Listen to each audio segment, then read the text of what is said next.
Ukrainian journalist Andrei Deganla joins us live from Hermanitsky, that is in western Ukraine. Andrei, the Ukrainians are unique because of how connected they are by technology in this invasion. We are hearing that the Russian troops are in Kherson, but that cannot be confirmed if they have taken it over. What are you hearing in your network? Yes, there are indeed very different reports right now. And yes, the degree of connectedness in Ukraine is so great that it creates a lot of information flowing around, which includes both true information and fakes, be them intentional or non-intentional. But I also have seen overnight the reports of Russian troops coming into Kherson. But I don't think I have seen official confirmation from the Ukrainian government yet. If that is true, however, if you look at the map, you don't really need to be an expert in military tactics to understand what Russia has been trying to do here. And the whole idea seems to be from the very beginning to seize most of the coastal areas in the south of Ukraine. So Kherson could be the first step in the road to towards Odessa.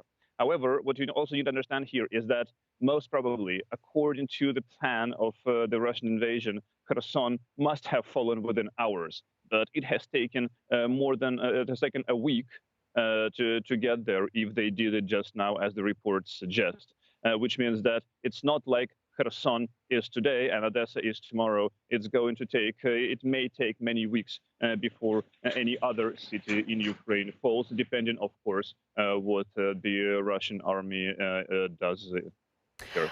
And is that the sense also for Kyiv? Because we are seeing pictures and hearing reports of heavy bombardment in that area. Yes, that's indeed so. Yes, there are reports of a very heavy bombardment of rockets falling close to the train station, where thousands of people are taking shelter and trying to take evacuation trains towards the west of the country. But again, I think it can take weeks, if not months, for the Russian military to take over the capital. Of course, again, depending on what exactly they are doing. At the current cadence, it can take a very, very long time.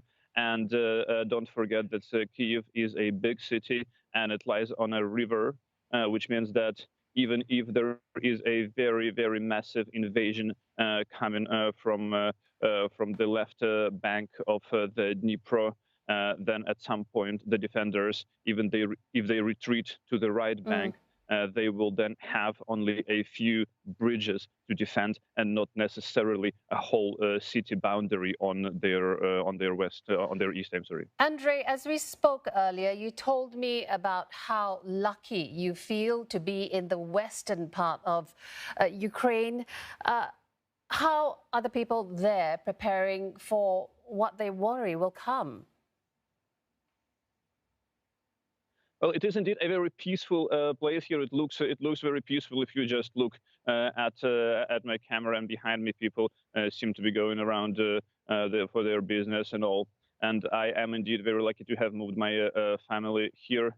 But at the same time, don't let this peacefulness fool you. There is a Ukrainian army over here. There are hundreds and there are thousands, I think, of people signing up for territorial defense forces every day. So in the event, if the actual fighting comes to this part of Ukraine, I am pretty sure that it's going to be no less intense than it is in Kyiv and Kharkiv and in the south of the country right now. There are still more than enough people, it seems, to take up arms and try to repel the Russian invasion.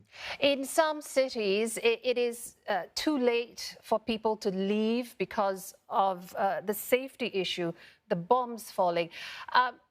At what point will you decide it's time to go?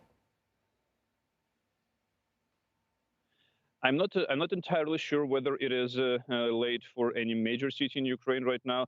I also read reports about evacuation effort, evacuation trains coming out of most cities in Ukraine, still including Kharkiv in the east.